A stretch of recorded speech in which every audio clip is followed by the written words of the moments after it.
Volviendo a nuestros orígenes, ¿es posible que la gran diversidad de especies que vemos presentes en el planeta tengan un antecesor común?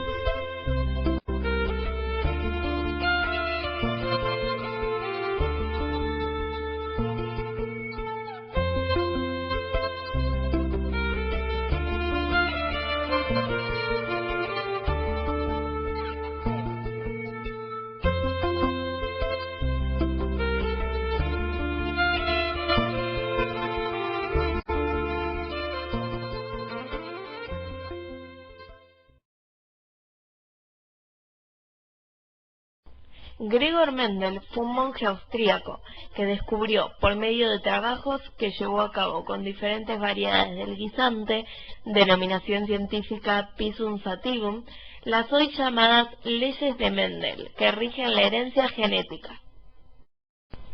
Inicialmente realizó una serie de experimentos eligiendo dos plantas de guisantes. De estas plantas estudió características que fueran fácilmente medibles y que presentaran dos variedades distinguibles del color de la semilla, verde o amarilla, su textura, lisa o rugosa, el largo del tallo y el color de la flor, verde o amarillo. Como resultado de este cruce, se produjeron plantas que producían nada más que semillas amarillas, repitió las cruces con otras plantas de guisantes que diferían en otros caracteres, y el resultado era el mismo, se producía un carácter de los dos. De acuerdo a esto, Mendel describió dos tipos de factores, genes. De acuerdo a su expresión fenotípica en la descendencia, los dominantes y los recesivos. Las dos leyes de Mendel explican y predicen cómo van a ser los caracteres físicos, es decir, el fenotipo del nuevo individuo. La primera ley de Mendel es la ley de la segregación. La segunda ley de Mendel es la ley de la segregación independiente. Primera ley de Mendel, ley de la segregación. Conocida también como la ley de la segregación equitativa o disyunción de los alelos. Esta ley establece que durante la formación de los gametos, cada alelo de un par se separa del otro miembro para determinar la constitución genética del gameto filial.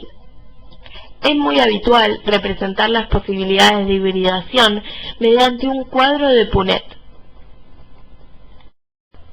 Mendel obtuvo esta ley al cruzar diferentes variedades de individuos heterocigotos, diploides con dos variantes alélicas del mismo gen, A mayúscula, A minúscula. Según la interpretación actual, los dos alelos que codifican para cada característica son segregados durante la producción de gametos mediante una división celular, meiótica.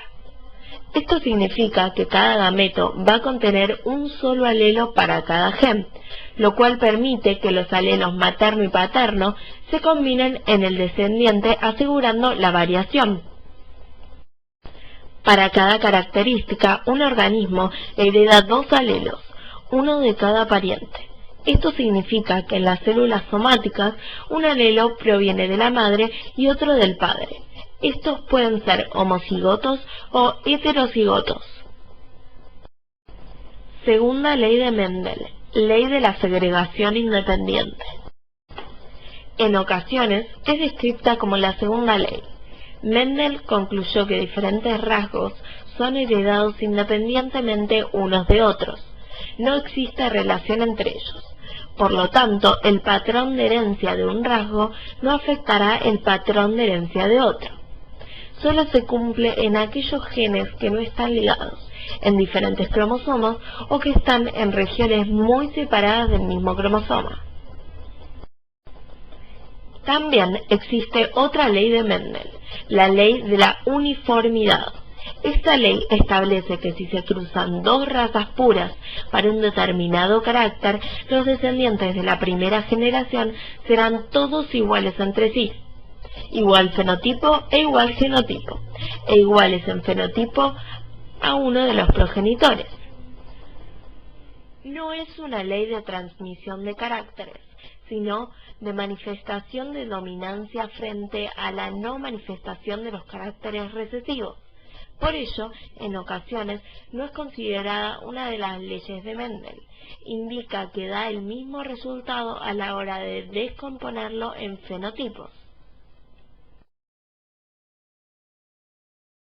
En el año 1903, Walter Sutton en Estados Unidos y Theodor Boveri en Alemania formularon por separado la teoría cromosómica de la herencia, en la que proponían que los cromosomas eran el soporte físico de los genes. Los cromosomas contienen varios genes, los cuales se disponen linealmente a lo largo del mismo, ocupando cada uno un sitio denominado locus. El número total de genes que existen en una célula humana no se conoce con precisión, aunque se estima que oscila entre los 30.000 y 120.000. Todos ellos, conjuntamente con el restante del material genético deshecho, se constituyen en cápsulas llamadas cromosomas.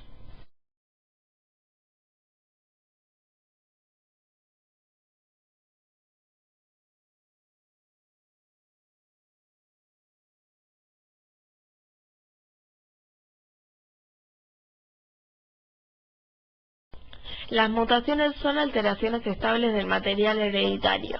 Muchas de estas mutaciones afectan negativamente al organismo y son causas de las enfermedades genéticas. Son sucesos azarosos que constituyen la base para la diversificación del material hereditario que ha permitido la evolución por selección natural. Las mutaciones fueron descritas por primera vez en el año 1901 por uno de los redescubridores de Mendel, el botánico alemán Hugo de Vries. En el año 1929, el biólogo estadounidense Hermann Joseph Müller observó que la tasa de mutaciones aumentaba mucho con los rayos X. Más tarde, se vio que otras formas de radiación, así como las temperaturas elevadas y varios compuestos químicos, podían inducir mutaciones. La mayoría de las mutaciones genéticas son perjudiciales para el organismo que las porta. Una modificación aleatoria es más fácil que deteriore y que no mejore la función de un sistema complejo como el de una proteína. La sustitución de un nucleótido por otro no es el único tipo posible de mutación. Algunas veces se puede ganar o perder por completo un nucleótido. Además, es posible que se produzcan modificaciones más obvias o graves, o que se altere la propia forma y el número de cromosomas. Una parte del cromosoma se puede separar, invertir y después unirse de nuevo al cromosoma en el mismo lugar. A esto se le llama inversión. Si el fragmento separado se une a otro cromosoma distinto o a un fragmento diferente del cromosoma original, el fenómeno se denomina traslocación. Algunas veces se pierde un fragmento de un cromosoma que forma parte de una pareja de cromosomas homólogos, y este fragmento es adquirido por el otro. Entonces se dice que uno presenta una deficiencia y el otro una duplicación. Por lo general, los déficits son letales en la condición homocigótica y con frecuencia las duplicaciones lo son. Otro tipo de mutaciones se producen cuando en la meiosis fracasa la separación de una pareja de cromosomas homólogos. Esto puede originar gametos y por lo tanto cigotos, con cromosomas de más y otras donde faltan uno o más cromosomas. Los individuos con un cromosoma de más se denominan trisómicos y aquellos que les falta uno, monosómicos. Ambas situaciones tienden a producir incapacidades graves. Por ejemplo, las personas con síndrome de Down son trisómicas, con 3 copias del cromosoma 21. Si se unen dos gametos con el doble del número normal de cromosomas, el descendiente estará dotado de 4 grupos homólogos. Los organismos con grupos adicionales de cromosomas reciben el nombre de poliploides. La poliploidía es el único proceso conocido por el cual pueden surgir especies nuevas en una generación única. Se han observado poliploides viables y fértiles casi exclusivamente en organismos hermafroditas, como la mayoría de las plantas con flores y algunos invertebrados.